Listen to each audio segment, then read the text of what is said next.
मंगलमय मंगल करण वीतराग विज्ञान नमो ताई जाते भये अरिहंतादि महान करि मंगल करि हो महा ग्रंथ करन को काज जाते मिले समाज सब पावे निज पद राज.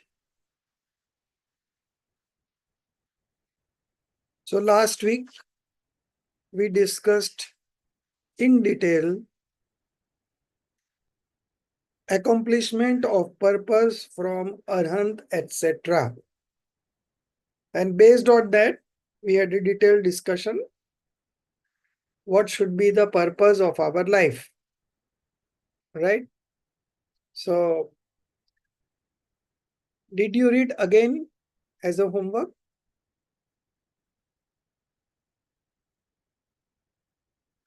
Or you got lost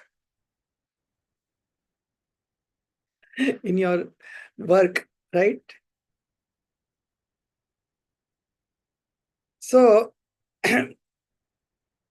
I hope that everyone have understood that topic, and based on that, if we want to get liberated, then our purpose should be to manifest detachment, to manifest passionless, pure disposition, vitrag vigyanta. Now, this same vitrag vigyanta could be expressed in many other words like detachment, equanimity, reactionless, not reacting. Not reacting means absorbing. Okay. Object of knowledge. It is nothing but object of knowledge for us. Okay. So, thing is that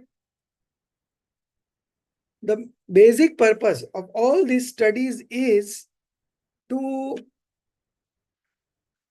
train our knowledge in such a manner that whatever reflects in it, we are able to absorb it. We will not react to it. Okay. Reaction means either we like it or we don't like it, right? There are two options only. Either it is attachment or it is aversion. When you don't do both of these things, then it is called passionless pure disposition.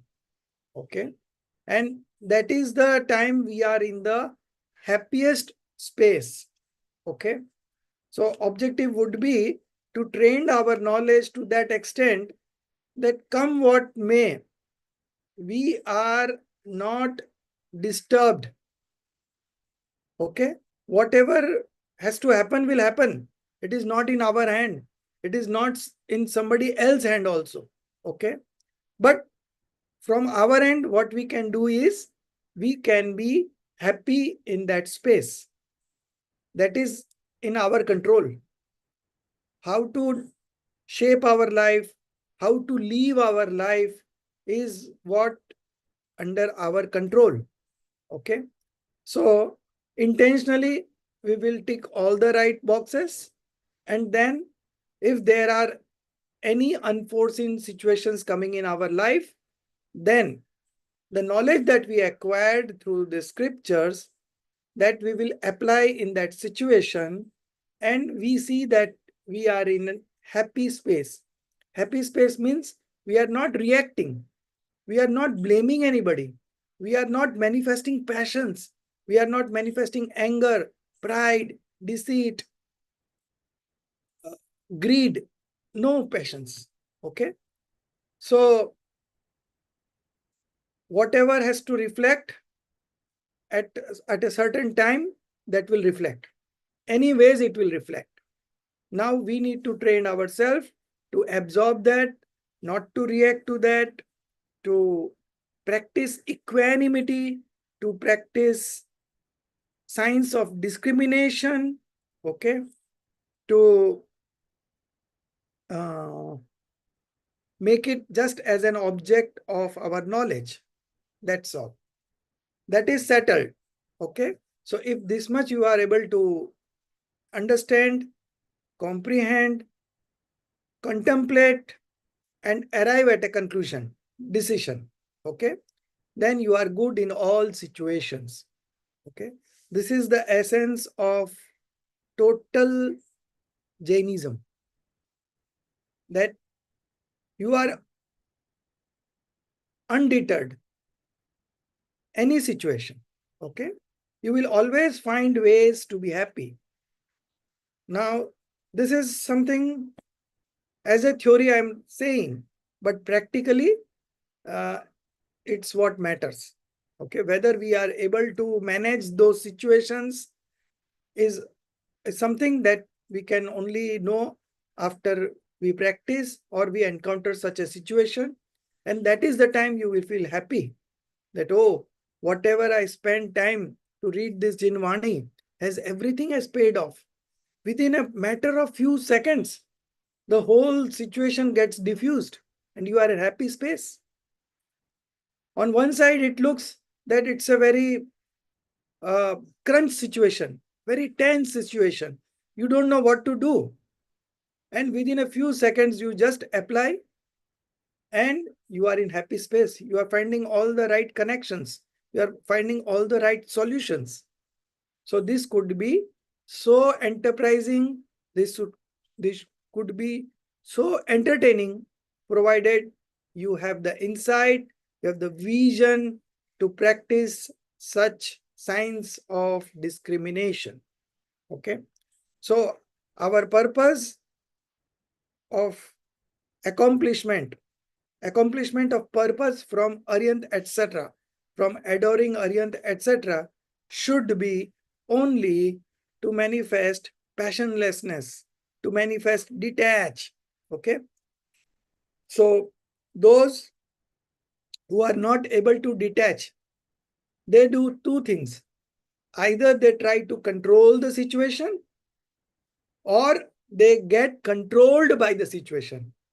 And in both the cases, you are bleeding. Bleeding means you are manifesting passions. You are binding new karmas, right? And here, with such a twist, with such a trick, you can just diffuse the whole situation and be in happy space. Okay. So this is your homework for lifetime. Not this today's homework, but this is your homework for lifetime. And the more you practice, the more you contemplate on this, the more sharper will be your application. Okay. So this is something that you should do PhD on this. Okay. And what would be the result of that PhD? Himali, what would be the result?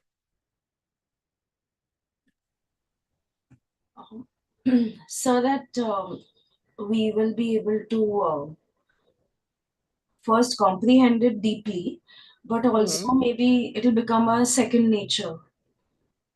Okay. Madhuji, what is your thought on this? Sir insight में जाके और we will climb the ladder Okay, very of moksha marg. Very good, very good. Soumya first, if she's there. Sir, she's not there. Sir, so first, the passionlessness will increase and detachment will increase in our life. And we will not be, so equanimity will come and we will not be so much shaken by any ups and downs coming in life. Right. So this will be art of living for us. Right, very good. Pratibhaji?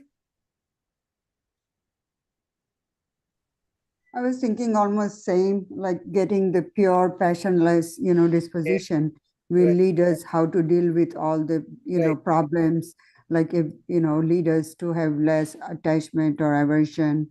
Right. So that way, like all this will give us the happiness and also give the, like a good. more, whatever. sensory, like lot of pleasures, what happiness people are looking for. Right. So this is the real happiness, right? Yes. Yes. Okay. Arun?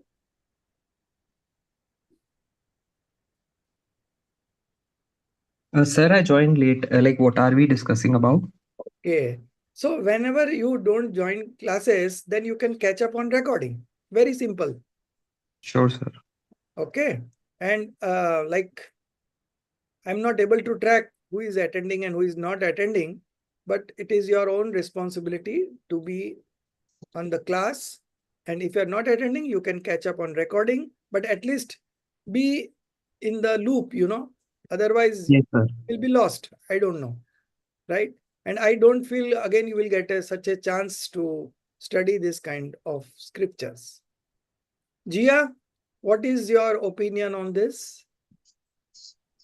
So even I joined it, but I'll give it a try. I was, I believe that the non-attachment thing as a lifestyle will help us, will also give us mental strength to deal with problems in life. Okay. Yeah, you won't get attached to things. Hmm. And Okay. Good thoughts. Payal? Yeah, it'll help us to remain calm Okay. in all situations, Yes. and we continue the work lifetime. Rekha?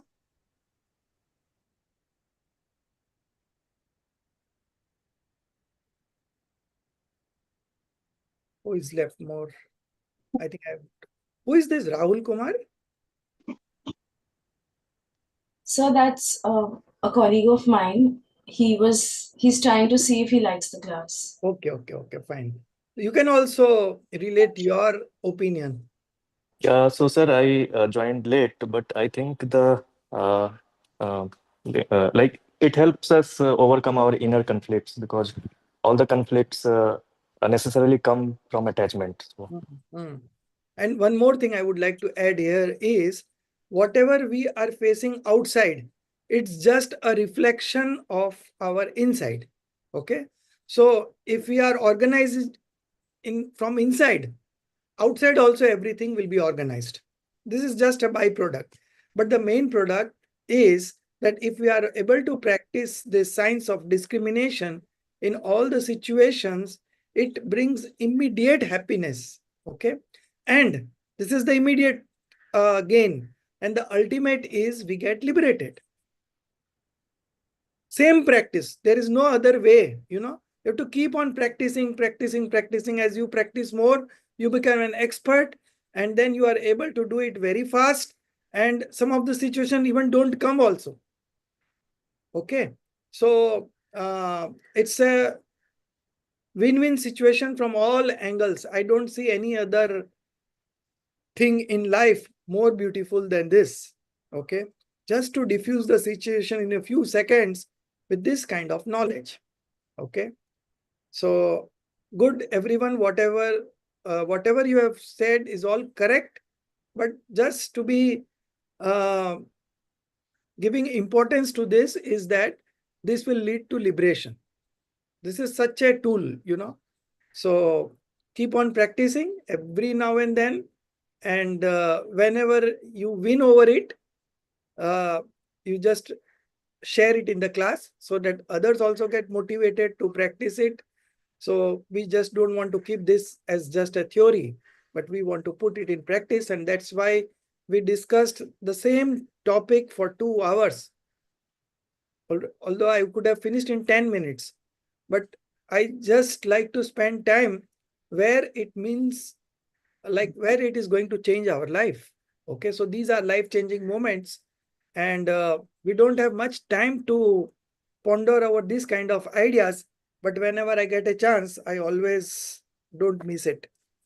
Okay, so this was that topic, and now we move to new topic. Okay, so I was just marking that what we did last week, and I realized that the reading had been done in the second class, and in the third class the whole explanation went for this topic only. And today we will begin the fourth class. So purpose of observing benediction.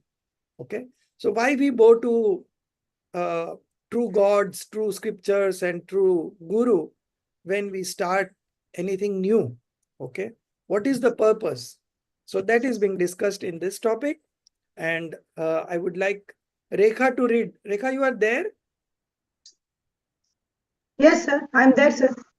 So I just called your name to. No, I was unmuted, sir. I just I didn't unmute myself. No That's why I was problem. not You able to start answer. reading now. Next topic. Purpose of observing benediction. Can you enlarge a bit, Himali? Yes, sir. Which page number is this? 11. Yes. Yeah. Here, someone purpose of observing benedictions, Mangalacharan. Here, someone asks, what is the purpose of benediction? Right in the beginning of the book. Completing the book happily without any disturbance due to rise of evil, pap karma is the object of performing benediction, Mangalacharan in the beginning. The people of other the people of other faiths who do not make obeisance like this, in their case also the completion of book and non-occurrence of disturbance is seen. How is it so? Answer. The people of other faiths who write books, they, due to rise of intense delusion, keep self-contradictory words and meaning in them which nourish the erroneous faith and passional instincts. Hence, its disturbanceless completion is possible even without such obeisance. If by such obeisance delusion becomes feeble, how would then such contradictory work be accomplished? And I am also writing this book by virtue of feeble passion. I will keep I will keep writing in it the words nourishing the passionless science of tattvas, essential principles. Its disturbanceless completion is possible only by performing such an obeisance. If such an obeisance is not done, then the intensity of delusion will persist. How would then such noble act be possible?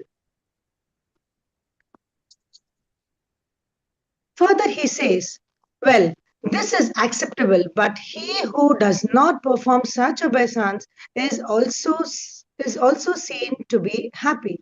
The rise of sinful karmas is not seen, and someone who performs such obeisance in him also happiness is not seen. Rather, the rise of sinful karmas is found. Therefore, how is the aforesaid auspiciousness possible? The cruel, intense, and ingenious, that is, mild instincts of jivas are of many types. The karmas bounded by them in the past in different times rise at one time. Therefore, for example, one who had accumulated lot of wealth in the past is found possessing wealth without earning and is not seen in debt. And the one who had taken lot of debt in the past is found indebted even while earning wealth, and wealth is not seen. But one finds on thinking, one finds that earning is always the cause of wealth. Only earning is the cause, one finds that earning is always the cause of wealth only and not of debt. Similarly, the one who had bounded lot of auspicious karmas in the past, he is seen possessed of happiness even without performing such obeisance, and the rise of sinful karmas is not seen. And the one who had bounded lot of sinful karmas in the past, he is not seen possessed of happiness, even after performing such obeisance, and the rise of sinful karmas is seen but On thinking, one finds that performing of such obeisance is assured is assuredly the cause of happiness and not of the rise of sinful karmas. Thus, the auspiciousness of aforesaid obeisance is established. Again, he says, this too is accepted. But why the Devas, the celestial beings who are the devotees of Jinsashan, omniscience rule, did not help the one who observed the obeisance and did not punish the one who did not observe the obeisance? Answer. The predominating factor of jivas getting pleasure and pain is the rise of their own karmas. According to that, only the external instrumental causes are met with.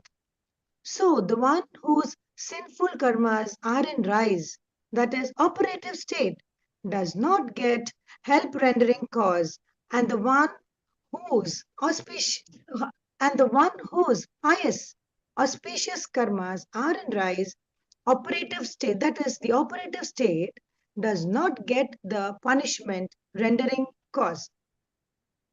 I repeat, and the one whose pious auspicious karmas are in rise, that is the operative state, does not get the punishment rendering cause. How such instrumental cause is not met with is being explained. The devas, celestial beings, cannot know everything simultaneously due to kshayoksham gyan, destruction come subsidence type of knowledge. Hence, knowing of the person observing obeisance and the one not observing obeisance takes place rarely to some celestial being, etc. So, if they do not know them, how could they help or punish? And if they know them, then if their devas passion be extremely feeble, then the instinct of helping or punishing does not arise. And if the passion be intense, then religious feeling can not arise. And if the passion for involvement in such act be of average degrees, and one may not have, I repeat, and if the passion for involvement in such act be of average degrees, and one may not have power, then what can he do? This way, the instrumental cause of rendering help or giving punishment does not materialize. If one has capacity and due to rise of passion of average order, has compassionate feeling also in such states, he should also be knowing pious impious form of duty towards other jiva. Then some celestial being, etc., helps some pious fellow or punishes them and or punishes some impious fellow. Thus, there is no set rule for such action. It is to be understood here that desire of being happy, not being miserable, seeking help, creating trouble, all that is full of passion is painful instantly as well as in future. Therefore, discarding such desire and being aspirant of passionless science only and being aspirant of passionless science only, I have observed obeisance to Arihantas, etc., in the form of invocation, etc. So, purpose of observing benediction. So, there were two purposes. One is that very common sense that you must have seen in your. एकदम बीच में हूँ ना तो मुझे थोड़ा भी कुछ समझ में नहीं आ रहा है. 1 minute.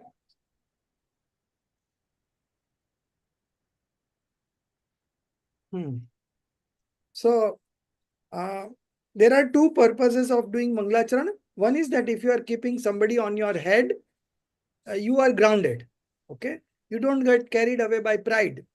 Nowadays, you must have seen in your circle that those people who respect their parents, share everything with their parents, they are never unhappy in their life. Okay, there is a blessings from the parents that comes to the children. Okay, so because they are experienced older, they think of good all the time of yours, and they care for you.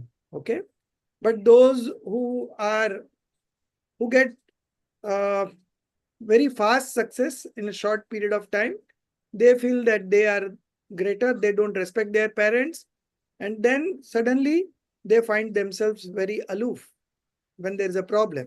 Okay, so our family is our support system. Okay, so it is always good to keep somebody on our head and report to him, so that if you are going anywhere wrong, they will guide you, they will save you from downfall.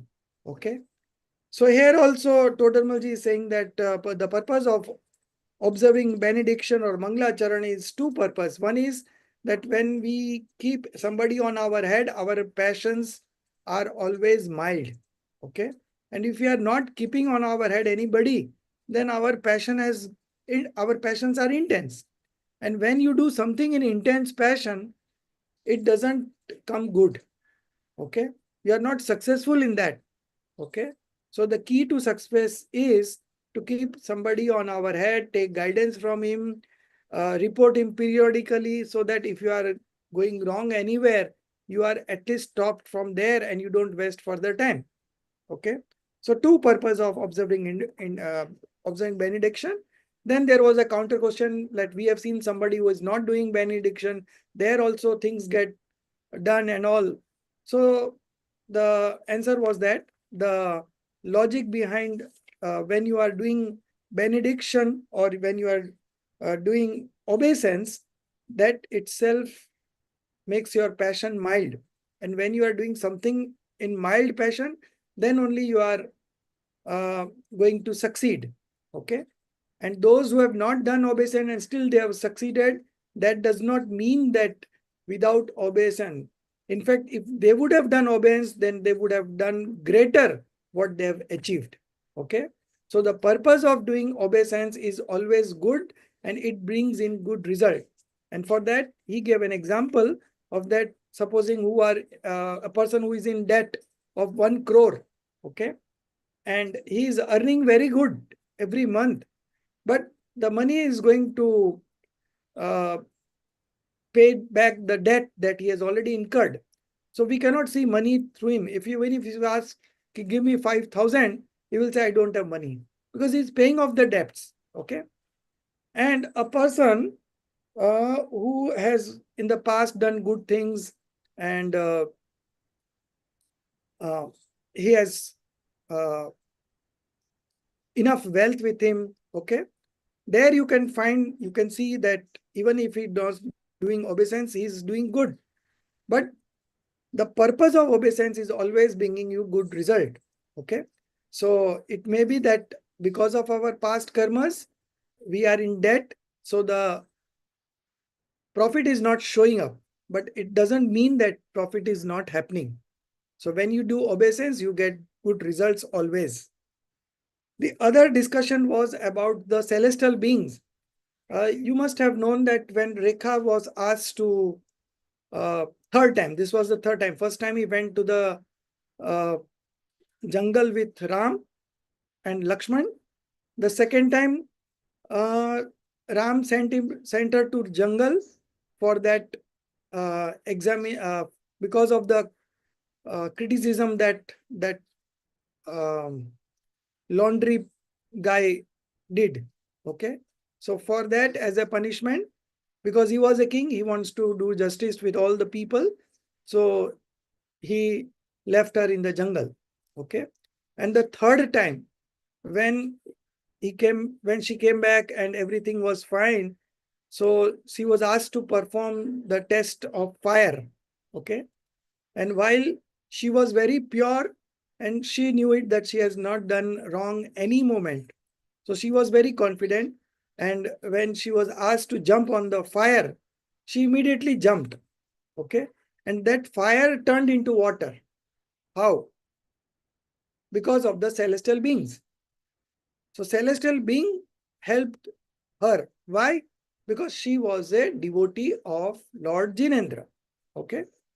So that kind of adjustment, why it doesn't happen? So the logic given here is that there are three kinds of situations for a celestial being. If his passions are very mild, he will not have the compassion to help others. Okay. And if the passion are very intense, then also he will not have the sentiments to help others. Okay. If the passions are average, okay, of medium level, then he might have a wish to help others. Okay. But if he doesn't have the capacity, then how he would help? Okay. So there is no rule that whenever you are in trouble, some celestial beings will come and help you. They may help or may not help. Okay. It all depends on our past karmas. Okay. So the first line on page number 13, the predominating factor of jivas getting pleasure and pain is the rise of their own karmas. Okay. So if your earlier karmas are good, you will have good associations in your life.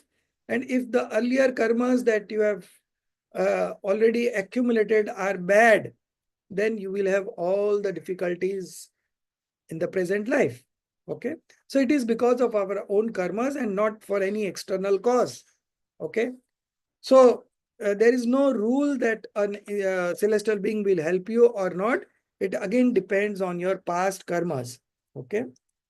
So the concluding paragraph, if one has the capacity and due to rise of passion of average order, has compassionate feeling also, and in such states, he should also be knowing pious, impious form of duty towards other jivas. Then some celestial being, etc., helps some pious fellows or punishes some impious fellows. There is no set rule for such action. Okay. So this logic explains that it is our past karmas that is giving us fruit all the time. Okay. Although we are doing all the right things, but it doesn't mean that you will not have difficulty in your life. The difficulties will come, but you will have always the strength to overcome those difficulties and you will not never broke down. That is the main thing. But in between, there will be ups and downs in life and you have to navigate it through the knowledge that you've acquired through the scriptures. Okay. It is to be understood here that the desire of being happy, not being miserable, seeking help, creating trouble, all that is full of passion is painful instantly as well as in future. Therefore, discarding such desire and being aspirant of what? Passionless science. Okay. The one that we discussed just now, the equanimity, object of knowledge, then detachment, passionless, pure disposition. Okay. One more word we can add is passionless science. Okay. So we are Sir, I all, have some doubts. yeah. Sir, one is like, as you read here that or punishes some impious fellow. So I just wanted to check like who are we to punish anyone, right?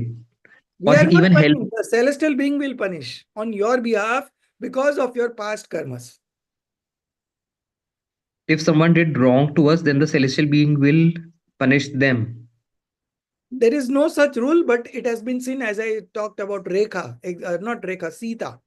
Okay. Sir, the example which you gave for Sita, even that is, I personally feel like, from Jainism, like, isn't that mithya? I mean, isn't it a wrong belief that, the fire turned into water? Who has seen that? I mean, we don't know. It is just a story. It is just a story, but it is the story has come from the omniscient, and omniscient knows everything. So there is no purpose of telling lies. you know. Now, Neminath said that Dwarka will be burnt and only 2 people will survive 12 years ago. And it turned out in the same way. So we are So it not. can be coincidence we are as not well. I mean, like, this is what we are learning in Jainism, that all of these, like, these things are mithya, isn't it? No, no, no. It is not mithya. It's all very correct. Only thing is that if you dwell deep into these principles, if you dwell deep into the scriptures, you will realize that what even the essential or the purposeful elements, there they don't tell lie. So these are all unpurposeful things. So why should they tell lie? So you should believe that whatever we are reading in Jinwani is very authentic, and it has come from the channel, from the lineage of Tirthankar, then Gandhar, then Acharyas to Acharyas. In that lineage, we have got all this information. So never doubt it, okay? If you want to So then, experiment, who are these celestial beings? Who are these celestial beings? Like, we know there are they Arihant, are Sid, human.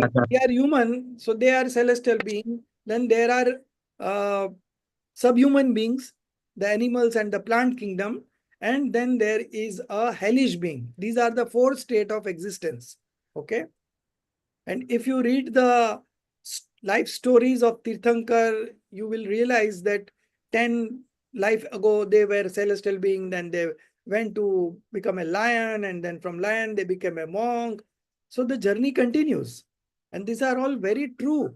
And there is no reason to doubt anywhere, because you can experiment the purposeful elements, and through that experiment you can relate, like just we now discussed, that in any situation, okay, uh, any adverse situation, we'll take an example of an adverse situation.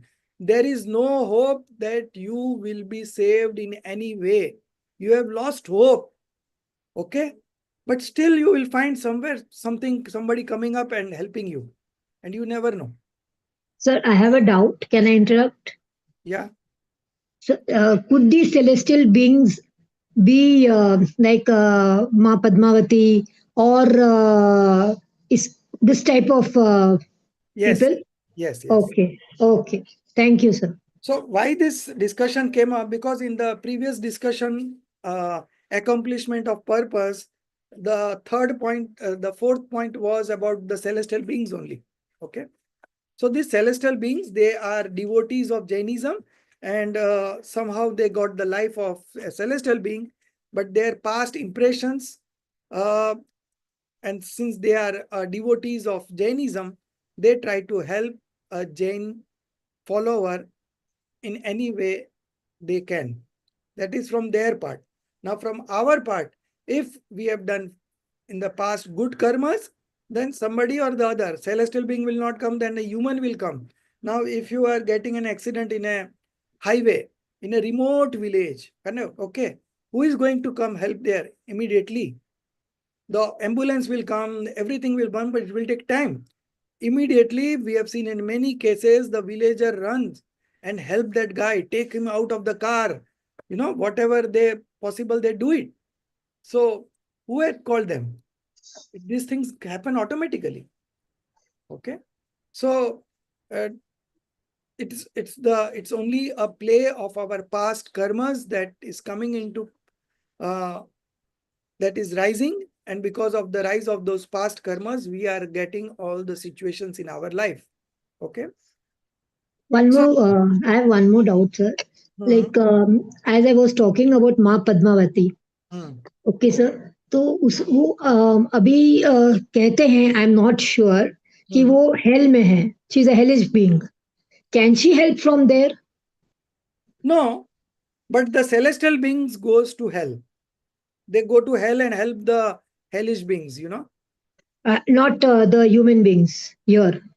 Human beings also. If there is a rise of, They have that अच्छा, they, हाँ they आप help, बोलिए sir. they help human beings. They go to hell also, not to help, but to uh, be an instrumental cause to their fight and passions.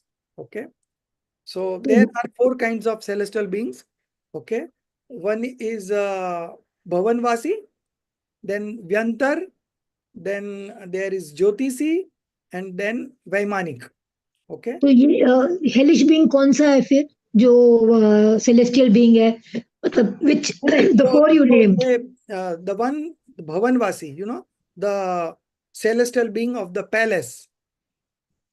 Okay, they go into the hell and they instigate the hellish being to fight with each other because they possesses this clairvoyance knowledge, Ku of the Gyan, and because of that Ku of the Gyan, they know that in the past birth he has inflicted pain on this, and they go and relate them that in the past life he destroyed you, he killed you, this, that. So he starts taking revenge. And in the hellish state, there is always fighting going on. No, never for a moment they are devoid of any means. Once in a while they get good kind of sentiments. Otherwise, all the time they are in intense passions. So Bhuvanvasi makes these people fight. Yeah, ऐसा कुछ है? they act as an instrumental cause. Okay. Yeah.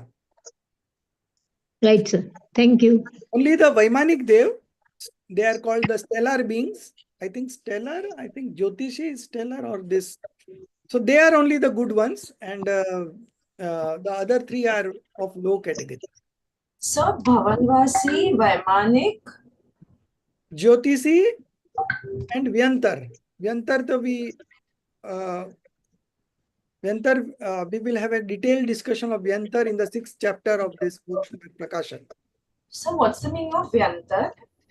Vyantar in English is peripatetic, something like that. I'll give you the exact word. 1 minute. Huh? It's in the 6th chapter, starting only. Yes.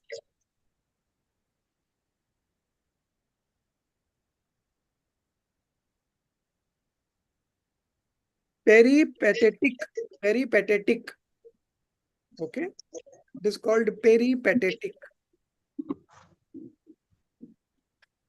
So there are 10 kinds of peripatetic celestial beings, and Bhut is one of the species among the 10. Okay. So anyway, this topic is over now. Authenticity of this book and scriptural tradition. Okay. So in this first chapter, Todarmalji is giving insight into the background on which he has written this scripture. Okay. So what is the authenticity of the book and this scriptural tradition? Okay. A small topic. And Payal, you read. Okay, authenticity Sir, of one this more book. question.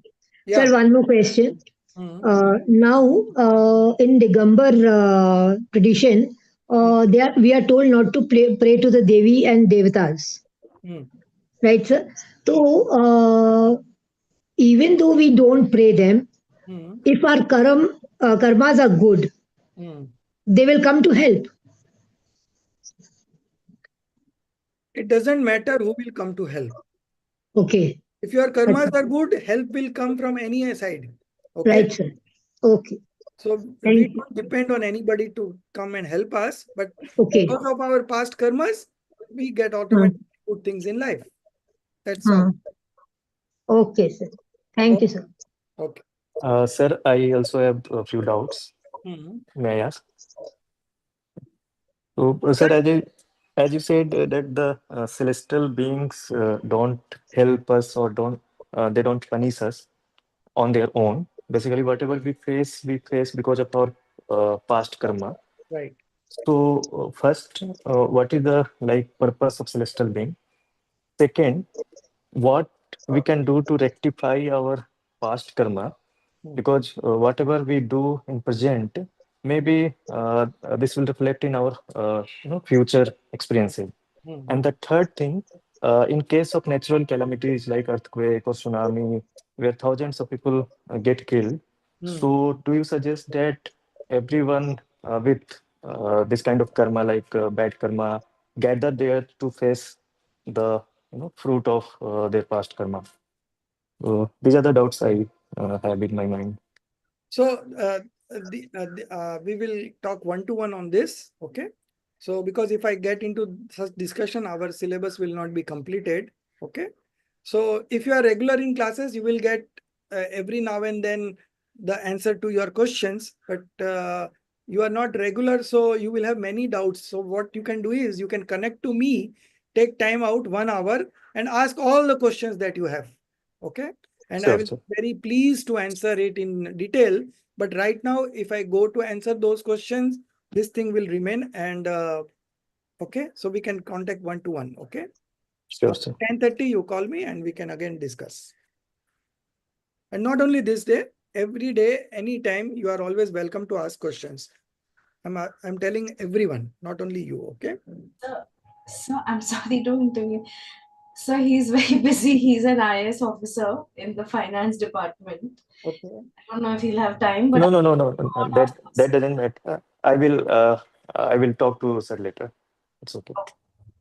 Anytime, welcome. Anytime, evening, morning, anytime. Just give me a message and we can discuss. No problem. Okay. So I thought Arun was talking. So you are Rahul, right? Yes, sir. Yes, sir. So sorry to that. I didn't identify your voice. I thought it's similar to Arun. So you have come for the first time. So you will have many queries and we can have series of discussions going forward whenever you have time. Okay. So maybe around 10 days it will take for you to get into the groove of what we are discussing right now. Okay. And I Sir. don't mind spending 10 days, 1 hour daily. You fix a time and we can take up all the questions and then you will be good to go further deep into the scriptures. Okay. I'll give you all Thank you, sir. practical answers. Okay. Okay, sir. No problem. Authenticity of this book and scriptural tradition. Yeah. Continue, Pal. After such obeisance, the meaningful book named Mokshmarg Prakashak is being written there for proving and establishing the fact that this book is authentic. The old tradition is being followed and explained thus. A, etc., alphabetic letters are eternal and not created by anybody. Writing of their shapes is of many types as per one's will, but the spoken alphabets are always found used alike everywhere. Therefore, it is said, Siddho Varnasamamnya. The meaning of this is that the group tradition of alphabets is self-existent and created from those alphabets are the words which render true meaning of the objects. The name of their group is the Shrut scripture, so that also is eternal. As Jeev, this is an eternal word. It indicates the Jeev, the soul substance. Thus, there are various words capable of rendering their own true meanings. The group of these words is to be known as Shrut, scripture. Further, as the pearls are self-existent, out of those, someone taking a few pearls, someone taking many pearls produces the ornaments by arranging them in the way he likes. Similarly, the words are self-existent. Out of those, someone taking a few words, someone taking many words produces the book by arranging them in the way he likes. Here, I am also going to create a book by arranging those words, conveying true meanings as per my knowledge. I am not going to keep in this book the words conveying false meaning imagined by me. Hence, this book is authentic. Question: how does the tradition of those words exist up to the creation of this book? Since eternity, Kevali Tirthankars are being found, they know each and everything. Hence, they know those words and their meaning also. Further, through Divya Dhvani, revelation of those omniscient Tirthankars, such discourses are found by virtue of which other jivas, capable souls, attain the knowledge of words and their meanings. According to that, Gandhar Devas, head of Acharya monks, create the Granthas, sacred books, in the form of Anga Prakirnakas. And according to those books, other acharyas prepare various types of books. Some people study them, some narrate them, some listen to them. Thus, the traditional path continues. Now, in this Bharat Kshetra, presently, the Avsarpini Kal is prevailing. During this time, 24 Tirthankars were born. Amongst them, Sri Vardhaman Swami was the last Tirthankar. He, being omniscient, preached jivas, all living beings, through the medium of Divya Dhvani, divine speech. Through the instrumentality of the opportunity of listening to it, the Gandhar Gautam named Gautam, having known its subtle and intricate meaning, composed the Anga Prakirnakas, sacred books, out of compassionate feeling. Thereafter, Vardhaman Swami attained salvation. After some time in this fifth era, three Kevlis, omniscients, were found: Gautam, Sudharmacharya, Shambhu Swami. Thereafter, due to bad times, occurrence of omniscience stopped. But for some time, Shrut Kevlis, the knowers of all 12 Angas, that is complete scripture, were available, and thereafter their availability also came to an end. Further, for some time more, the knowers of a few Angas only were found. Later on, their availability too came to an end. Thereafter, the Acharyas wrote scriptures, sacred books, on the basis of scriptures written by Anga knowers. In this tradition, more scriptures were written and their prevalence continued. In them also, due to bad times, many books, granthas, were destroyed by wicked persons. And due to discontinuance of study, the important books, granthas, were lost. But some of the great granthas are still found. Because of feeble knowledge of their study became difficult.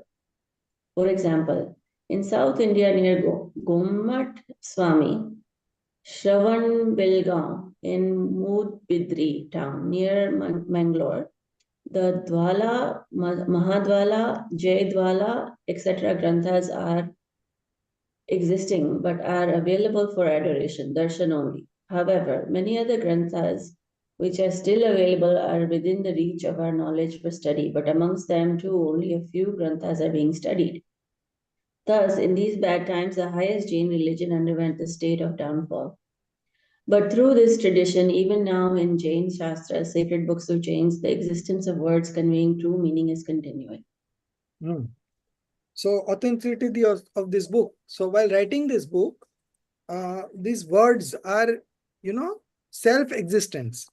So, the alpha letters are self-existence, and the group of letters is a word, and a group of word is the sentence, and through sentences, the books is written. Okay. So, it is all very self-existent. Okay. Although the writings may differ, but when you pronounce, the pronounce is more or less the same with everyone. Okay. So I have written this book based on my knowledge. Okay. And I have arranged those words in this book, and it is going to convey all the true facts only. I am not going to keep in this book the words conveying false meaning imagined by me. So this all whatever has come, it is through the Tirthankars Kevli, and from Tirthankar Kevli to Gandhar. Gandhar are the head of Acharyas. Okay, they are considered to be the head of Acharyas. So the sermons of Tirthankar, they are only the Gandhars are capable of catching it up. Okay. And then the Gandhar further simplified and related to Acharyas. Then Acharyas related to other Acharyas. And this way the tradition goes on. And in that lineage, when there was no one to understand to grasp that knowledge, then the Acharya started writing the Granths. So that's how the Granths are being written. And in that lineage again, many Acharyas and Sadhus have written scriptures.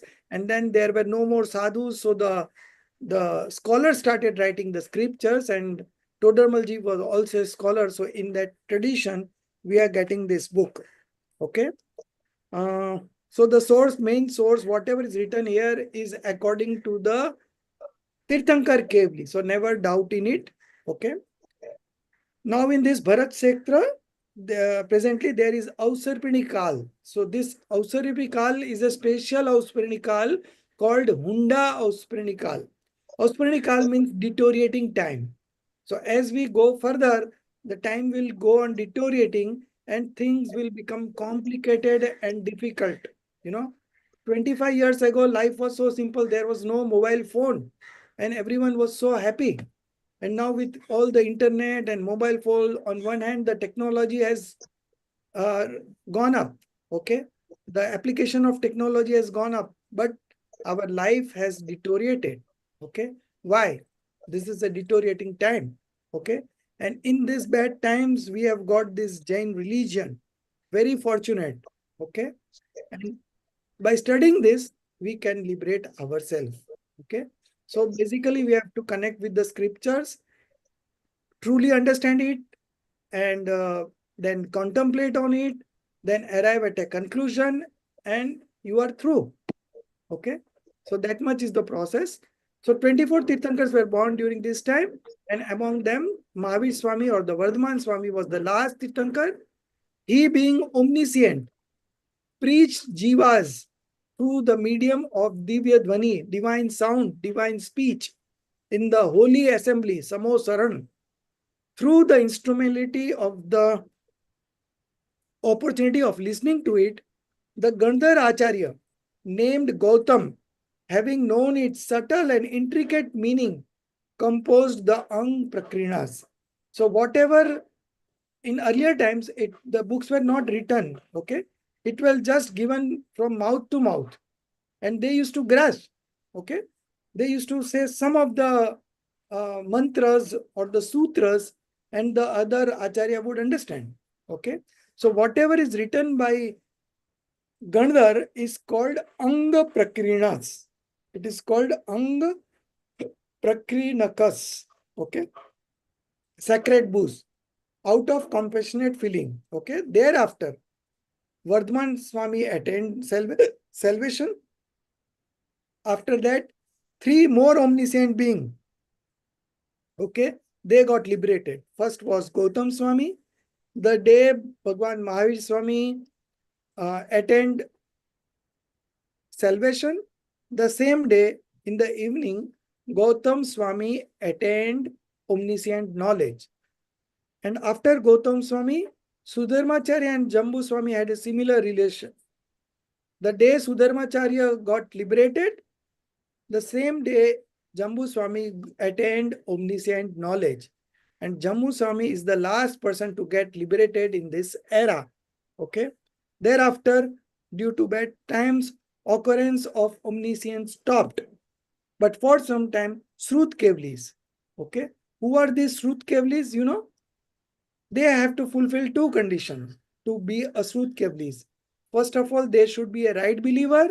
And second, they should have knowledge of 12 Angas. Okay. That is complete scripture. Okay.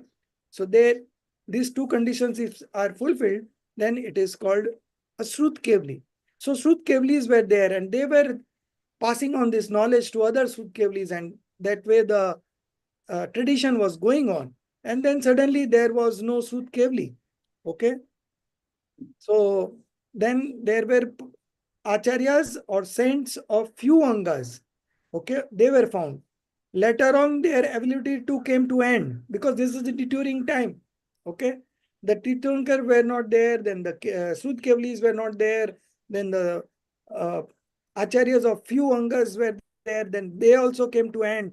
So thereafter, the acharyas wrote scriptures. There was nobody to catch up from mouth to mouth, So the acharyas wrote scriptures on the basis of scriptures written by Ang-knowers. In these traditions, more scriptures were written and their prevalence continued. In them also, due to bad times, many books were destroyed by wicked persons. And due to discontinuance of study, the important books were lost. Okay. There was nobody to read. Okay. So the importance of books lost. Many of the scriptures which were written in Talpatra, okay, at those times, have been many rurals plundered it, destroyed it, many took it away. The Germans took it away, the French took it away. Okay. So Kunkund Acharya wrote 84 pahuds, 84 books Out of that, only 6 were available. And later 2 more were added. So we have only 8 out of 84. Everything else got destroyed, lost. Nobody was there to take care of those. But still, whatever we have now, it is enough for us to initiate into the path of liberation, and then later on we will get liberated. But some of the great granthas are still found. Because of feeble knowledge, their study becomes difficult. So all these scriptures were written in Prakrit and Sanskrit. Okay. For example, in South India, near Gomat Swami, Shravan Belgola, in Mudbadri town, near Mangalore, the Dhawla, Mahadhavla, Jai Dhawla, etc. granths are existing, but are available for adoration only. So this was Todalmalji saying 300 years ago. And later on, these all were retrieved, okay, by the prevailing scholars. And today we have in words these 3 scriptures.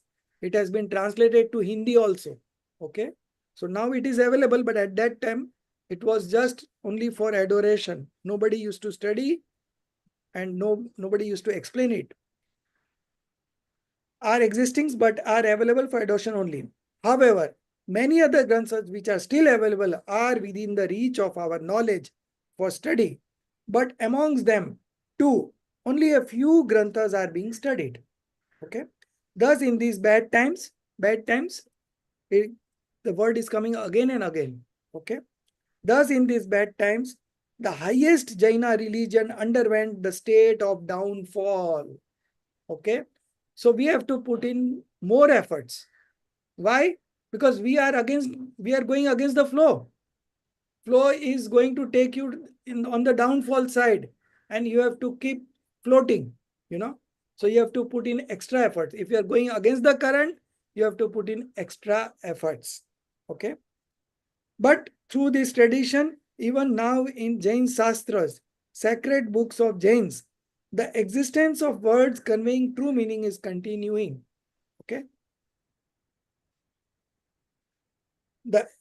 So in this tradition, under this tradition, this book has come into existence. So don't doubt about the books. Everything written in this book is just according to the tradition, through which the knowledge has passed. Okay. And it has come to me, and I have put those only words according to my understanding in this. And in one of the places, he will say that whoever preaches, they should be very fearful of the Jaina tradition.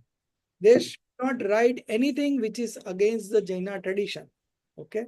So this is the responsibility who is writing the book, that they should write such things only which are in accordance with the Jaina tradition. Okay. So this is all about this authenticity of this book. And now a word about this book, how this book came into existence, what Todalmalji read, and after reading those books, he has written this book. Okay. So it is all based on the books written by Acharyas. Okay.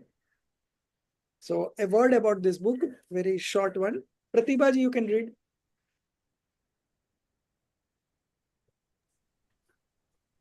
A word about this book. Here in the era, I have now got human birth. In this birth, I developed interest in study of Jain Shastras owing to my past religious impressions and present good luck, due to which, after studying in general the useful books on grammar, logic, mathematical science, etc., I have been studying as per my intellect and understanding the following various Shastras, the sacred books, with their commentaries. Number 1, Samay Sara, Panchastikya, Pravachan Sara, Niyam Sara, Tatvartha Sutra, etc. Shastras of Dravyanu Yogya, the metaphysics.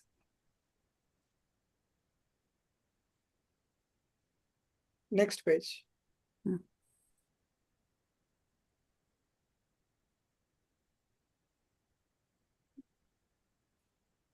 You don't have the book with you, Pratibhaji? I have ordered it. Amitaji is going to pick up for me. Okay. because she's in India right now. So the English book is available? Yes, English is available.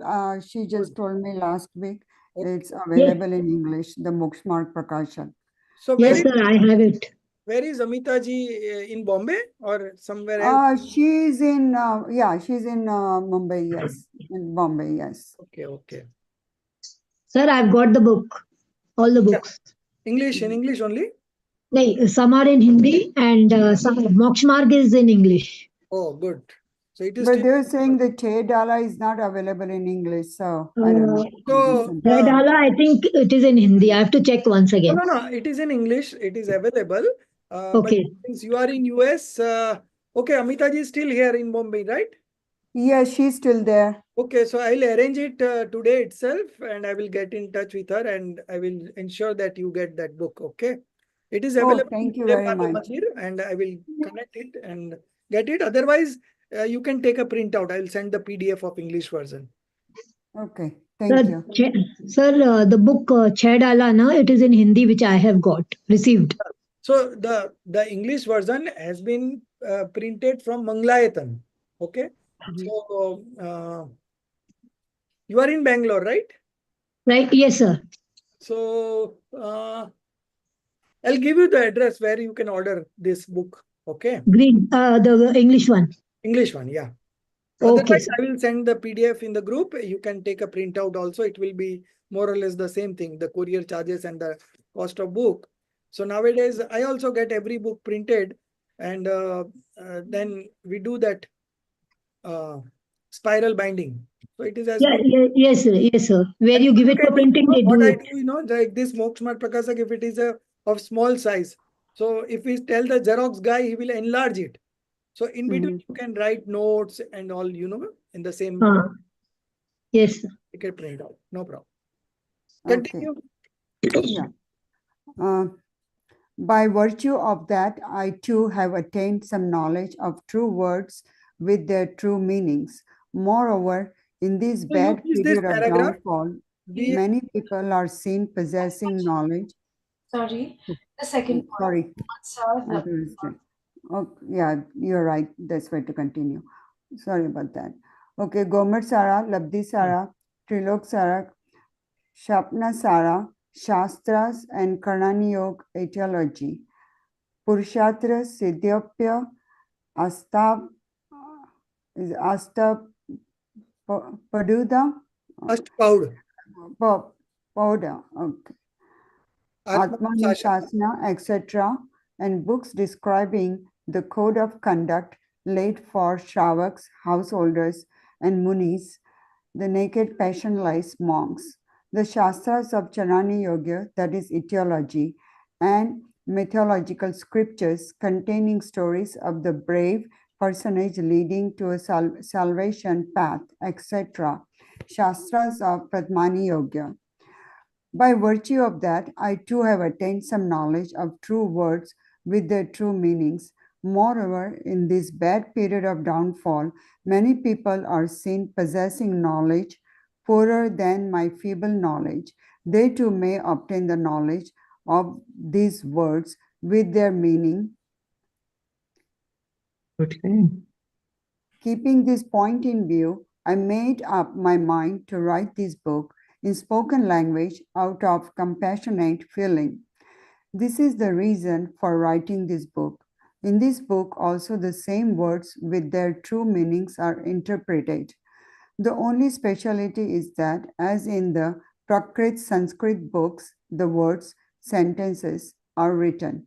In Prakrit Sanskrit, similarly, here I am writing in country's spoken language, either with apransha or with their exact form, but there is no adulteration in the meanings of the words. Thus, the tradition of those true words exists up to this book also. So Totalmalji is relating to what he has read. Okay. So one word that appeals me most, this word past impression. Third line. A word about this book. Third line. Here in this Dera, I have now got human birth. Okay. So now we all have got human birth. In this birth, I developed interest in study of Jain Shastra owing to my past impressions. What do you mean by past impression? Anybody? Sir, So can I past say? karmas. Oh, sorry. Who said past karmas? I said, sir, past karmas, past impressions, maybe past karmas. Okay. Any other word coming to mind? Yes, sir. Even I wanted to say the same thing.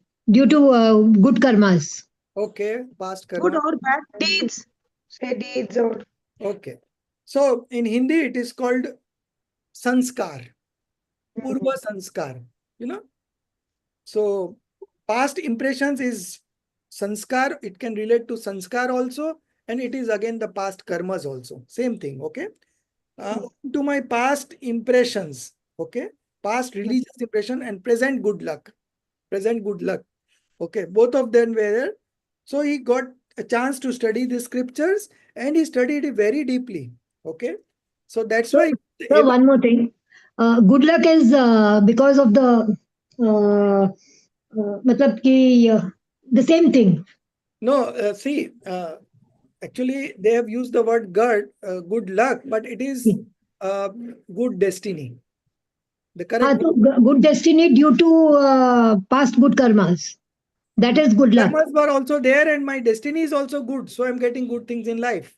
Okay. लेकिन ये तो हुआ ना कि sir कर्म अच्छे थे इसीलिए गुड लक आया.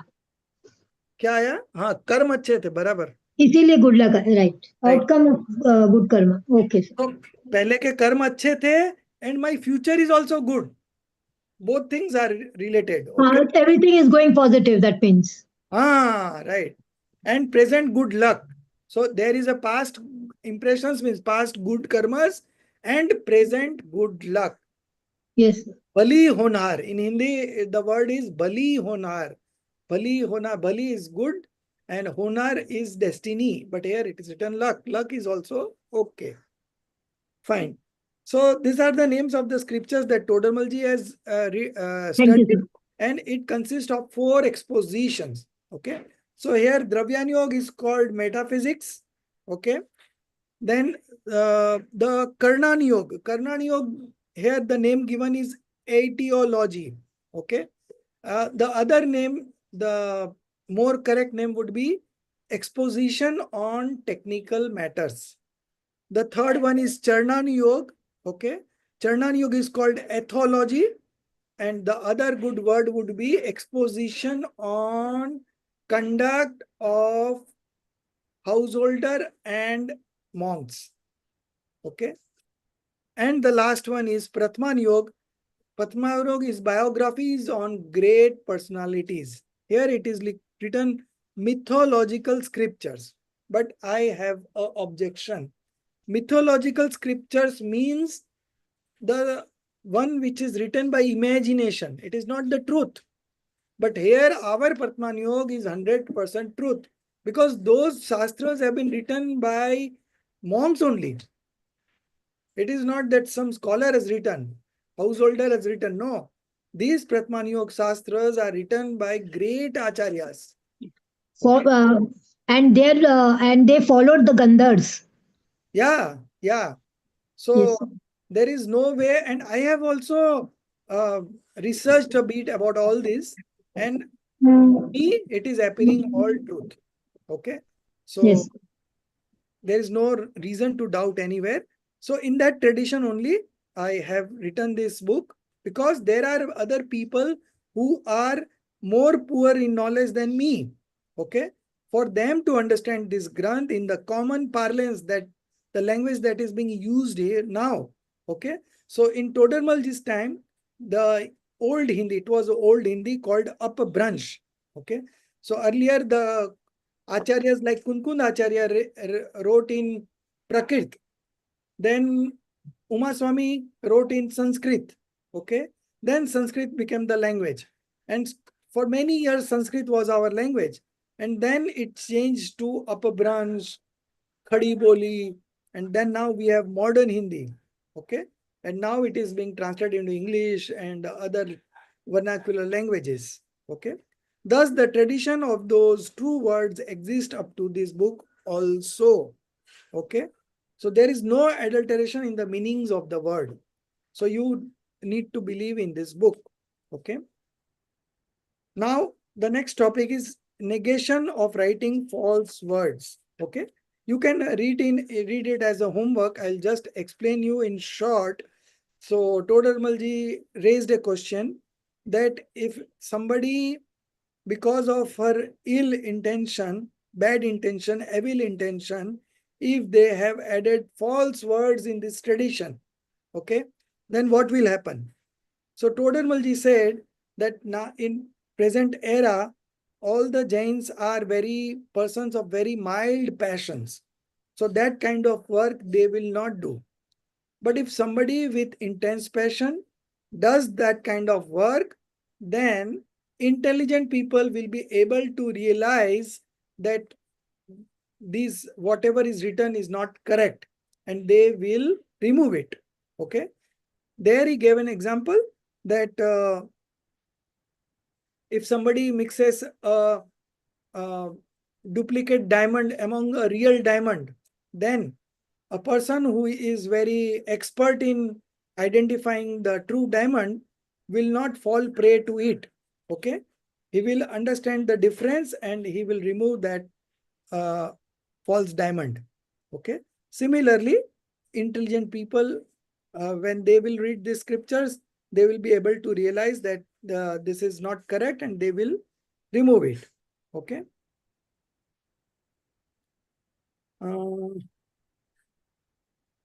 So the tradition of false words or false discussion will not follow. Okay. It will get stopped somewhere. Okay. Therefore, one paragraph here, I'm reading in page number 18, second paragraph. The other aspect is that such highly passionate, the so-called Jains, are found here in this bad time only. Many good regions and periods are also there wherein such people are not found. It is only here in Bharat Kshetra that we are having a bad time. There are many other places where there is a good time, like the Mahavidya Kshetra. Okay. In Mahavidya Kshetra, people are getting liberated there every day. Sometime people are getting liberated. The path of liberation is open there. Okay. So, sir, could it be Eravat Kshetra also? Yes, Bharat Kshetra, Eravat Kshetra, everywhere. Okay. Okay. Thank you. So there are many such regions, good regions, okay, wherein such people are found. Therefore, it should be understood that in Jain Shastras, the tradition of false word does not continue. Okay. And okay. Now, little bit of reading from here. Further, page number 18, last paragraph. Further, let it be known that the right faith Jains do not have misconception about Dev, Guru, Dharma, etc. and Jeev, Ajiv, etc. So these are two very fundamentals, Dev, Guru, Dharma and the Jeev, Ajiv, 7 fundamentals. Okay. So right faith Jains, okay, the right believers do not have misconception. They understand it properly and that's how they have manifested right belief.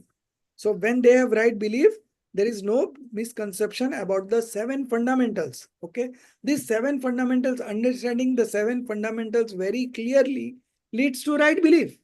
The syllabus is short only. You understand the 7 fundamentals rightly and you manifest right belief. That's all. Okay. So further let it. One more question.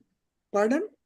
One more question. देव गुरु धर्मा तो ये कौन सा level of गुणस्थान है sir जो किताब लिखते हैं Monks only right It is not. Even the scholars can write, and even those who have not manifested right faith, they can also write. There is nothing wrong in that. But it should be in confirmation of the tradition that is being followed from the Tirthankars. Okay. Okay, sir. That should be in that lineage and it should be acceptable. So, regarding the fundamentals, the misconception will not persist because we have got enough description on these. So, we cannot go wrong on the 7 fundamentals. If somebody says that you donate and you will manifest dharma, we will not believe. Okay, you do this and this will happen. We don't believe, right? So the basic fundamentals, 7 fundamentals are very clear. We have got a very prominent discussion of in the Jain Shastras about those. So we cannot go wrong on the purposeful elements. Now, the other things like Sumeru Parvat is of so much size. Now, if somebody says wrong also, it doesn't matter, because for for the path of liberation for us, it doesn't matter whether Sumeru Parvat is of 5 jojan or 100 jojan. Doesn't matter. Okay. So the purposeful elements are very clear. The unpurposeful thing may be clear or not clear, doesn't matter. Okay. And there are some such deep meanings which may even be misconceived under illusion. But because of faith in omniscient preachings, there will be no spiritual harm to Jeev. Okay. It is if out of them someone draws wrong conclusion about some subtle meanings, even then it is not his great mistake. The same it is said in Gomatsar. The right believer, Samyak Drashti Jeev, believes in the preached true words, and sometimes under the instruction of an ignorant teacher, believes also in wrong words. Okay. So now these wrong words are regarding what? Regarding unpurposeful elements. Because he is a Samyak Drashti, he is a right believer. So he know very clearly uh, the knowledge about the 7 fundamentals. Now some other thing, because his guru was an ignorant teacher. Okay. He was a right believer, his guru was an ignorant teacher, and he preached him wrong words. Okay. But it will not matter, because those were about non-purposeful things. As far as purposeful things were concerned, he was very clear. And that's how we become a true believer, right believer. Okay. So that also doesn't matter. Moreover, I also do not possess vast knowledge, but I am very much afraid of going against the omniscient. जिन आज्ञा भय होने का, जिन आज्ञा विरुद्ध लिखने का बहुत भय है. Okay. So I also do not possess vast knowledge, but still I am writing this book, but I am very much afraid of going against the omniscient's preaching. Due to the strength of this concept only, I am daring to write this book. So in this book also I shall be describing the tattvas exactly in the same way in which these are described in the old text that he read, and all the text names are given. Or if at some place in the old books the description is unelaborated and deep, I shall describe the same here elaborately. Okay. In describing in this manner, I shall remain very careful. But even besides taking all due precautions, if at some place something deeper in meaning gets misinterpreted, it is my humble request to the intellectual savants, scholars, to correct the same properly. Okay. Todarmalji himself was so intellect. Okay. Still, he is presenting himself as is saying that I am not possessing vast knowledge. I will take utmost care. But if I falter at some place, okay, then it is my humble request to the intellectual scholar to correct the same properly. In this way, I have decided to write this Shastra. So much care has been taken while he was beginning to write the Shastras. And that could be only Todarmalji, who was such a responsible scholar, having read all those scriptures. And based on that, he had written this book only for the benefit of the coming generation. Okay. So from time to time, the scholars of that caliber came here, they wrote these books, and that is how the traditions are going on. There are many commentaries written on Samaysar, Tattva Sutra by many scholars, because nowadays we don't find even the saints also, true saints. Okay. So, but the tradition continues, and this tradition will continue up to the end of 5th era, which is still 18,500 years from now. Okay. Although the time is deteriorating, there will be very few people who will be having access to this kind of knowledge, but still it will not get extinct at all. But at the end of fifth para, there will be complete downfall of Jainism, and the beginning of the sixth era, there will be no Jainism. That is for sure. Okay. So we are very fortunate to be in the first 3,000 years, and we have got access to so many scriptures, and it has been translated also into modern Hindi and other languages. It is also available in English also, some of the scriptures, and some are undergoing translation. So the portal that has come up, that is also going to help you in many ways. There has been a glossary is being also made to use what words to use for what Hindi words. There is a glossary also being made. So we are in a very good time. Although this is a bad time, for us, it's a good time. Okay. Now, what are the Shastras worth reading and listening? Okay. What are the Shastras? What we should read? Can anyone answer before we go into this topic? I'll connect it to the purpose that we discussed last week. Pardon? Is it what we are doing now? Yeah. So what you should look in the Shastra, whether the Shastra is true or not, how you will identify? It is identified by a group of scholars which are in Parmagan. No. As a lay person, if you are getting any Shastra and you read the words, how you can make out whether this is the true scriptures or not? Shall I try, sir? Yeah.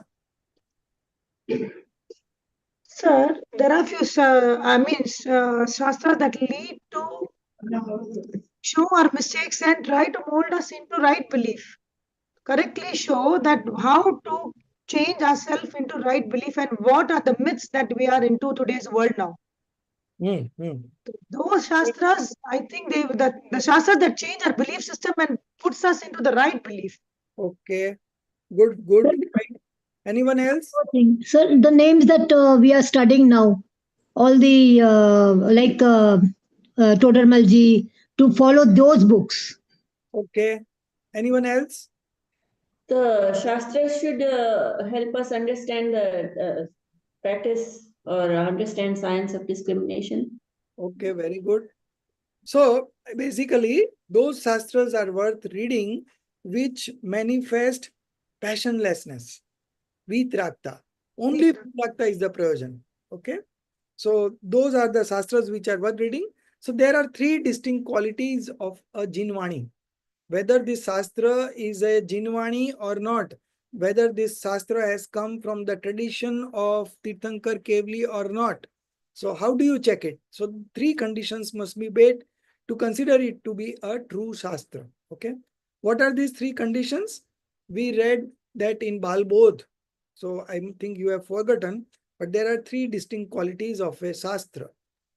The first one is Vitrakta. Okay. Vitrakta ka poshak. It should nourish passionlessness. Okay. Detachment. This is the first point. The second point, it should have details about the 7 fundamentals. Tattva ka updesh. Okay. And the third point, पूर्वा पर विरोध नहीं होना चाहिए. It should not be contradictory. Okay. If these three things are met, then it is a true scriptures. Okay. So what Shastras are worth reading and listening? Only those Shastras are worth reading and listening which helps you in the purpose of cultivating passionlessness. Okay. Purpose of cultivating passionlessness. There is no other purpose. Okay. So we will read this small article and then we move up to traits of a discourser. Okay. Vakta ka swarup, and then characteristics of listener. So I think we will not be able to cover characteristics of listeners, but we will definitely start these traits of a discourser. It's a very interesting topic. So now first, Shastras worth reading and listening. Soumya, you read. Shastras worth reading and listening. Only those Shastras which illuminate the right path of liberation are worth reading and listening. In this world, all living beings are suffering from innumerable kinds of miseries. If through the lamp of Shastras they attain the right path of liberation, then by treading on that path, they themselves can be free from those miseries. And that liberation path is nothing but a passionless disposition. It is therefore desirable to read and listen to only those Shastras in which the sole purpose of passionlessness has been discoursed by judiciously contradicting delusion, attachment, aversion, etc.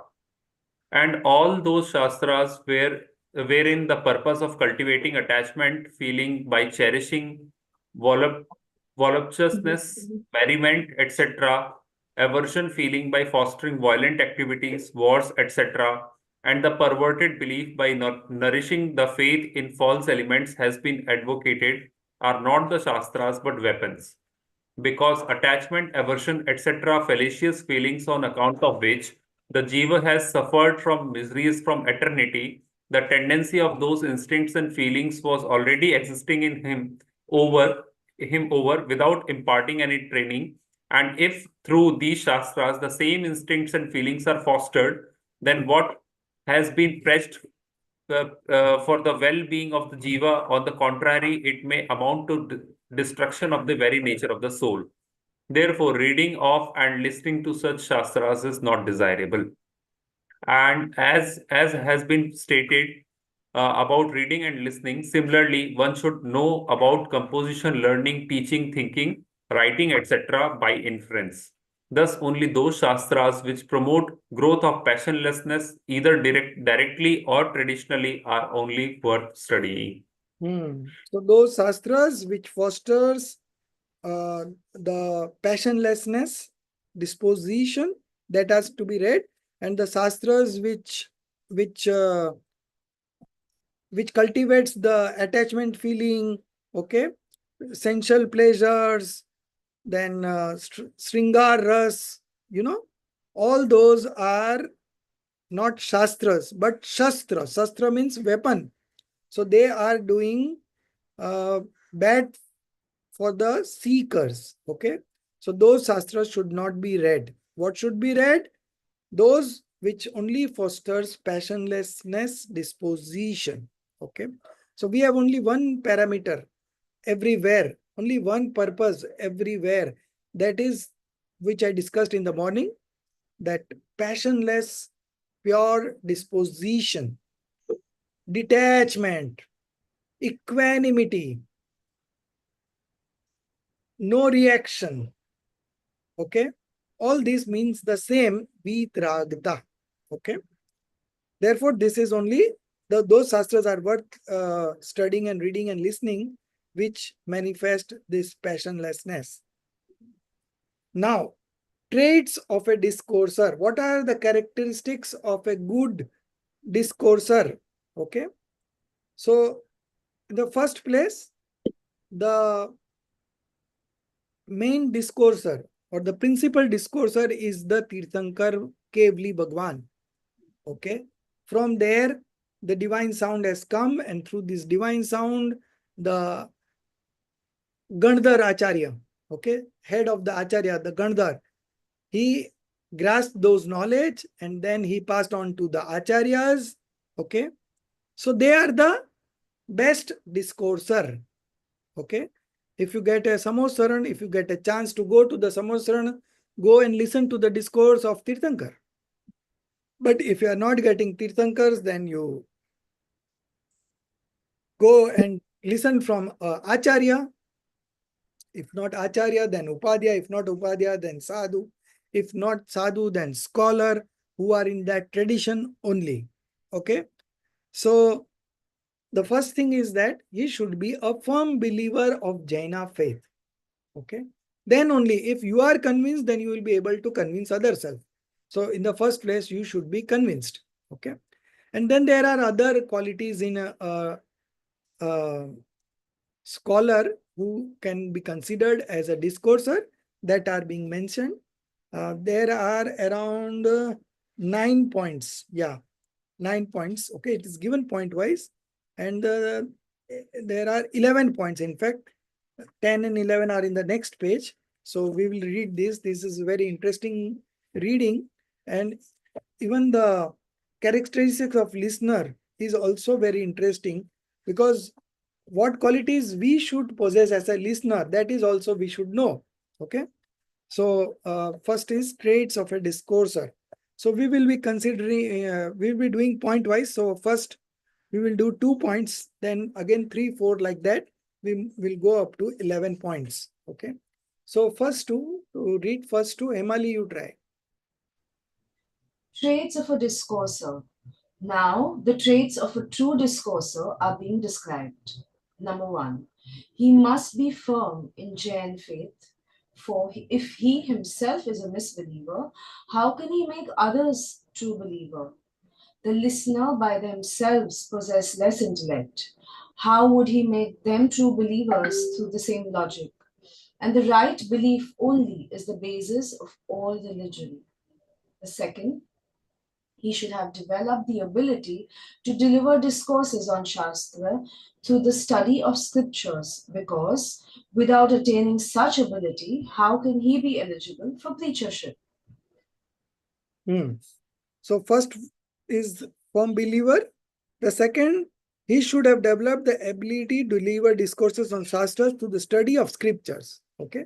Unless and until you don't do study deeply, you will not be able to explain it, because we have to present many angles to the same concept from different scriptures. Okay. Like as we do in reference studies. You all have done professional courses. So how do you do it? You don't only read the text, but you take reference text and then you go deep into it. And then you are able to write it better. You understand it better and you write it better. So second point is, he should have studied the scriptures very deeply. Without attaining such ability, how can he be eligible for preachership? So these are very fundamental traits of a discourser. The third and fourth. Now, Rahulji, you would like to read? Yeah, sure, sir. Yeah, go ahead. Through right knowledge, he should be able to discriminate the gist of all sorts of empirical and real, etc., forms of expositions. For if this be not there, then if there be some description with some different purpose, there he might draw, excuse me, sir, some call. I'm sorry. There he Sorry, might. Okay. Actually, I was getting some calls. If this be not there, then if there be some description with some different purpose, there he might draw some other meaning and become instrumental in wrong conduct.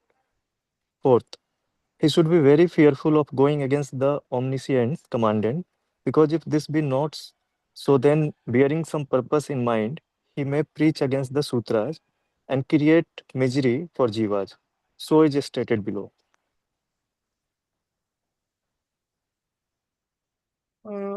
You just read the description. The one who possesses. The one who possesses many virtues like forbearance, modesty, etc., and has knowledge of grammar, etc., but is a perverse discourser, he is worth discarding. For instance, a snake, through possessing costliest jewel, yet it is only a source of trouble in the world. Yeah, stop. So the third point was to right knowledge. So he must possess right knowledge, and so he is able to discriminate the gist of all sorts of viewpoints. Conventional viewpoints, which is also called empirical, and the real viewpoint, which is called the nischay. Okay. Forms of exposition. So these are forms of viewpoints. Okay. And then there are 4 kinds of exposition: Dravyan Yog, Charnan Yog, Karnan Yog, and Pratman Yog. And all are written from some perspective. Okay. So he should be well aware from which perspective the things are being explained. Because if the perspective change, the meaning changes. Okay. So in Jinwani, whatever is written, that is written from a certain perspective. So you should be aware from what perspective this is being discussed. Okay. For this, if this be not there, then if there be some description with some different purpose, there he might draw some other meaning and become instrumental in wrong conduct. Okay. So it is the responsibility of the discourser that he should be well aware of all kinds of viewpoints so that he is able to comprehend the meanings in the right manner and explain it to the listeners. The fourth point, he should be very fearful of going against the omniscient's commandment. Okay. Because if this be not so, then bearing some purpose in mind, he may preach against the scripture and create miseries for jivas. Okay. So he should be very fearful. He should be very careful that he doesn't utter anything against the omniscient's commandment. So this reference is from Updesh Siddhant Ratnamala. Okay. It's a scripture, very old scripture. And in this verse, it is being explained. The one who possesses many virtues, many qualities like forbearance, okay, Uttam Shama, modesty, Mardhav, Arjav, all the 10 religions. So mostly the acharyas are possessing this kind of attributes. So they are the right discourser. So the one who possesses many virtues like forbearance, modesty, etc., and has knowledge of grammar, okay, but is a perverse discourser. Perverse means wrong, okay, but is a perverse discourser, wrong believer, okay, wrong interpreter. He is worth discarding because he will not be able to correctly present the facts. Okay. So if you don't understand it properly, then you will lose interest or you will go into the wrong direction. For instance, a snake, though possessing costliest jewel, okay. So as the story goes that the snake has a gem in his head, okay. Yet it is only a source of trouble in the world. So how you fetch that gems? If you go to that near that snake, he will bite you and you will be getting killed. Okay. So he is again worth discarding, although he possesses a gem. But for us, we should not go near that snake and risk our life. So so you should go to listen to a discourser who has got a right faith, or at least he is describing according to what is written in the scriptures. Fifth point and sixth point. Jia? Yes, sir. He must not have any desire of accomplishing the temporal acts like earning livelihood, etc., by means of giving discourses on Shastras. For if he has expectation, then he cannot preach the truth correctly. He simply makes it a source of accomplishing his objective by giving lectures according to the desire of some listeners. Moreover, the preacher's rank is higher than that of listeners, but if the preacher be greedy, then the preacher will himself become inferior and the listeners will become superior. 6. He should not have intense anger and pride, because the highly passionate, angry, and haughty person will be criticized. The listeners will be fearful of him. Then how would they be benefited by him? Stop. So the fifth point, he should not have desire, any purpose for preaching. Okay. If you are preaching with a purpose like to get some money or fame or any other purpose, okay. If you have any purpose behind that preaching, apart from manifesting passionlessness, then you are not a true discourser. Okay. Because if you have expectation, you will not teach correctly. You will teach according to the tests of the listeners. and then you will not be doing a justice to the scriptures. Okay. So that is one thing. The second point is the moreover, the preacher's rank is higher than that of listeners. Okay. That's why he's a preacher. So preacher should always be at a higher stage than the listener. But if the preacher is be greedy, then the preacher will himself become inferior and the listeners will become superior. So he cannot say the true facts then. So that should not be the case. Sixth point, he should not have intense anger and pride. Because if you have intense anger and pride, the listeners will be fearful. They will be fearful to ask anything. Okay. So you should be always cooperative, always ready to explain, So these are some of the traits of a good discourser. So he should not have intense anger and pride, because the highly passionate person will be criticized. The listeners will be fearful of him. Then how would they be benefited by him? Okay. Now, seventh and eighth, Madhuji. Yes, sir. He should himself raise different questions and provide answers, or if other people raise questions many times in different ways, then through soft or sweet words, he should clarify in such a way that their doubt is removed. In case he himself does not have the capacity to answer rightly, then he should say that he himself lacks knowledge of it. For if this be not so, the doubt of the listeners will not be removed. How will then there be good of them? And the glorification of Jaina faith will also not be possible. He should not 8. He should not indulge in any immoral and publicly censurable activities, for he would become a place of laughter due to indulgence in publicly censurable deeds, who would then trust his words. He will bring bad name to Jain faith. 9. He should not. Should I read 9, sir? 2 points only. Ninth will Okay.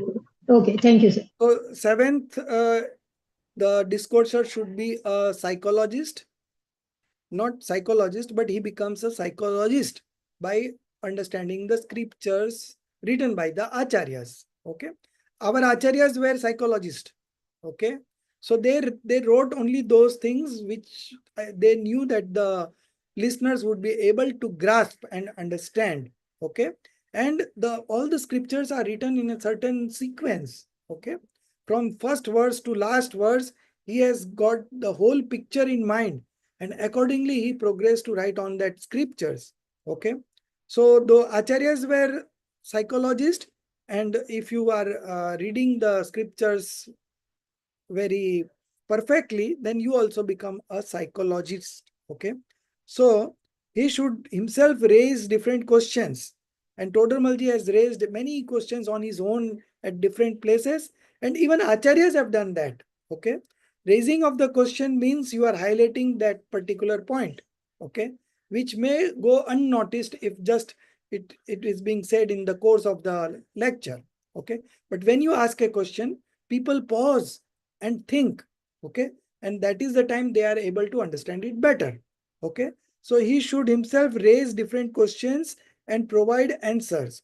And if other people raise question many times in different ways, then through soft, sweet words, he should clarify in such a way that their doubt is removed. Okay. So the main thing is that the doubts should be removed. You should give a satisfactory answer. Okay. Because if you don't clear your doubts, he will lose interest in studying, and ultimately he will leave the course itself. Okay. So it's very, this should be kept in mind for a discourser, that you should clarify all the doubts. In case he himself does not know some of the answers, then he should say that I don't understand, I don't know the answer of this question, but I will ask somebody and relate to you. Or you can give reference reading, okay, and let him read and find his answer. That also could be possible if you don't have the answer. Okay.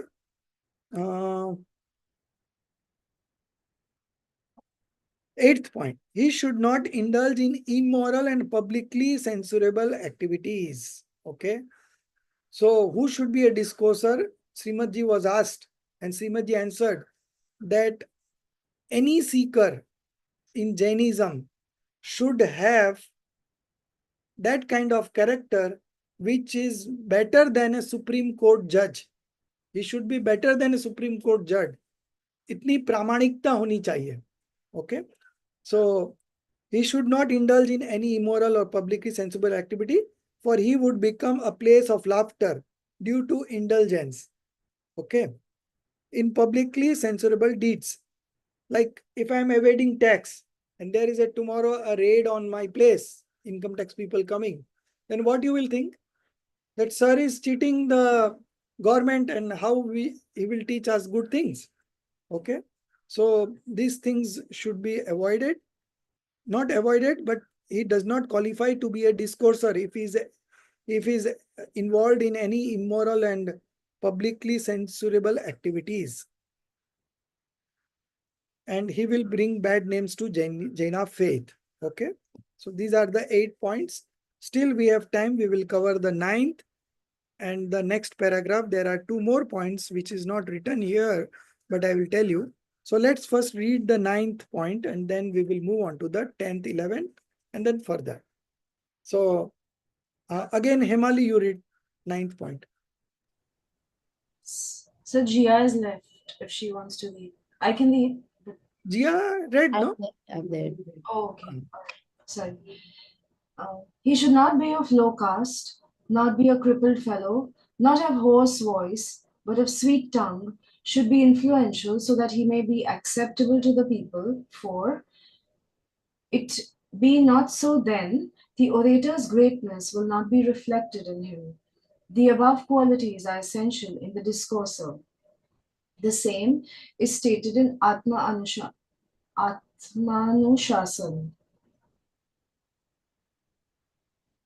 The one who's brilliant, has grasped the gist of all Shastra, is graceful in public life, desire-free, lustrous, dispassionate, and one who knows the answer even before the question is raised, should have great forbearance for facing several questions, be influential, could win the hearts of others because of being free from criticism of others, as well as of his own by others, be store of virtues and whose words are clear and sweet.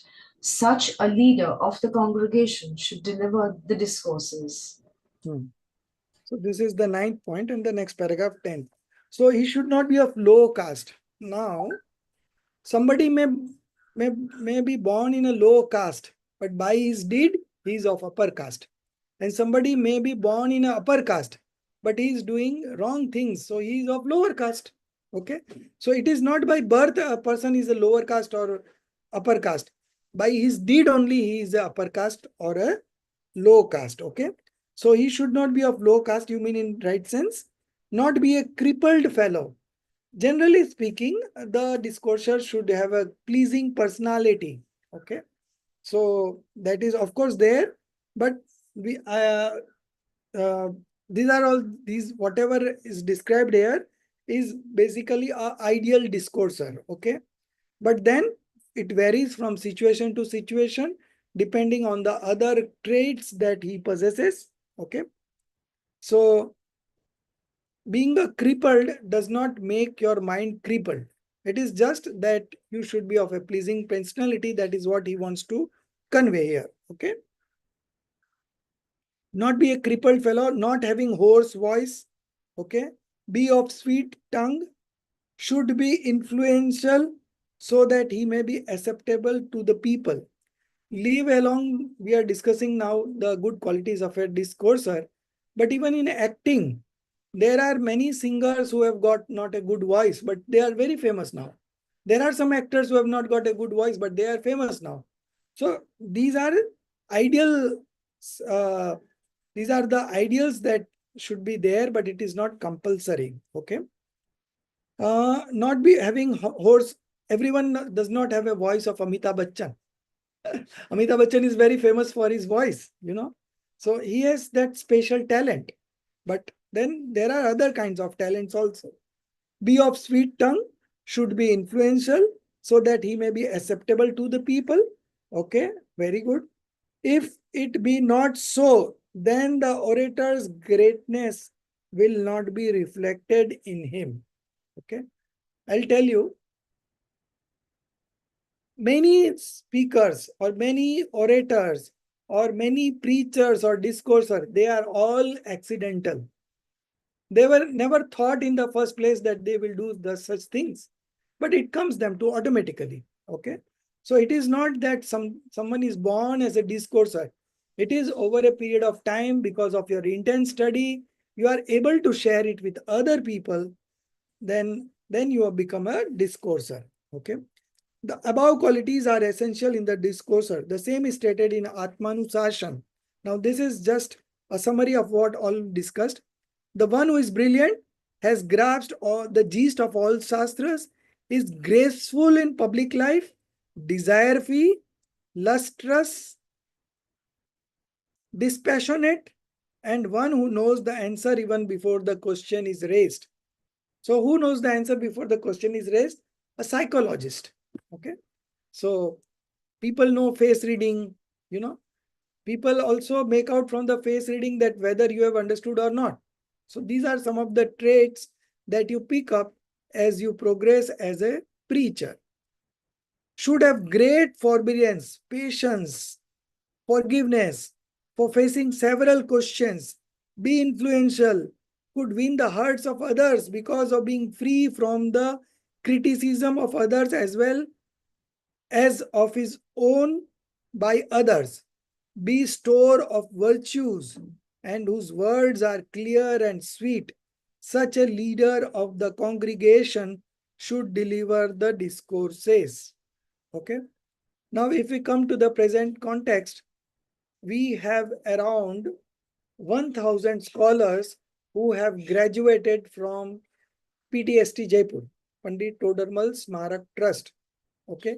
They are referred to as Pandit. Okay.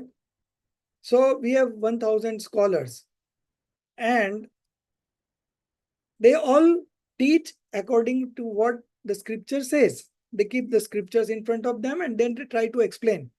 Okay. So still that is acceptable. Okay. But if you don't read the scriptures only, if you say something on its own, then again it is challenging. It may be challenging, it may be true, it may not be true. So the best is you go according to the scriptures. In Paramagam Honors course, we have around 40 teachers. Okay. So we have formulated a strategy that we should read one word to word and explain whatever we can. Even if we can't explain, everything is written in the scriptures. You can just read it and understand also. Okay. Now the 10th and 11th quality, we have till 3 minutes left because we started a bit late. So we'll finish this paragraph.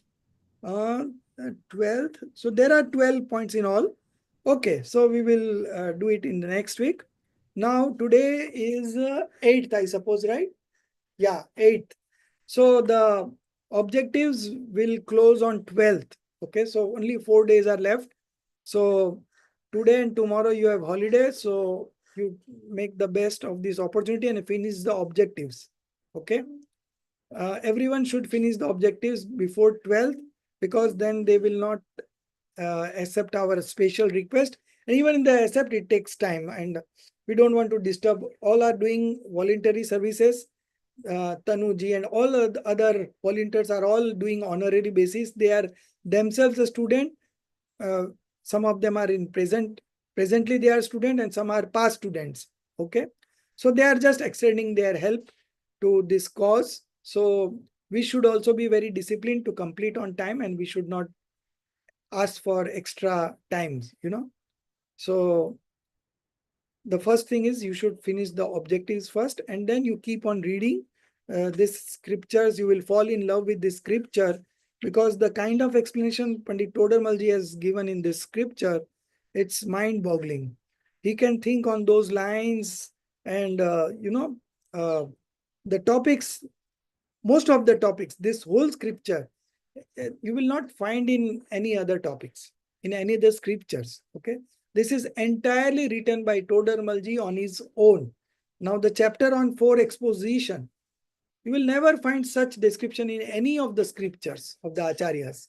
So Todarmalji has done enough to write the scriptures, and we should be very sincere in understanding the scriptures, and this is going to form a base for you to understand other scriptures. Okay, so if you read this scripture very interestingly and sincerely, then you will be also find ways to understand and read other scriptures also.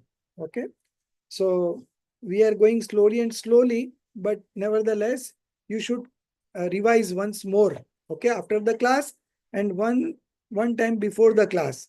Okay, so if you read it beforehand, you will be able to ask if some things are not clear, and again you can read after the class also, and still if any questions persist, you can contact me on a one-to-one basis personally.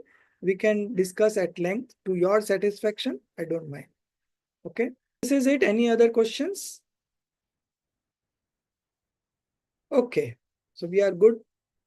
निज निधि निज में बताई, यह अनंत उपकार है, उसके लिए जिन वाणी माँ को वंदना सत बार है, उसके लिए जिन वाणी माँ को वंदना सत बार है।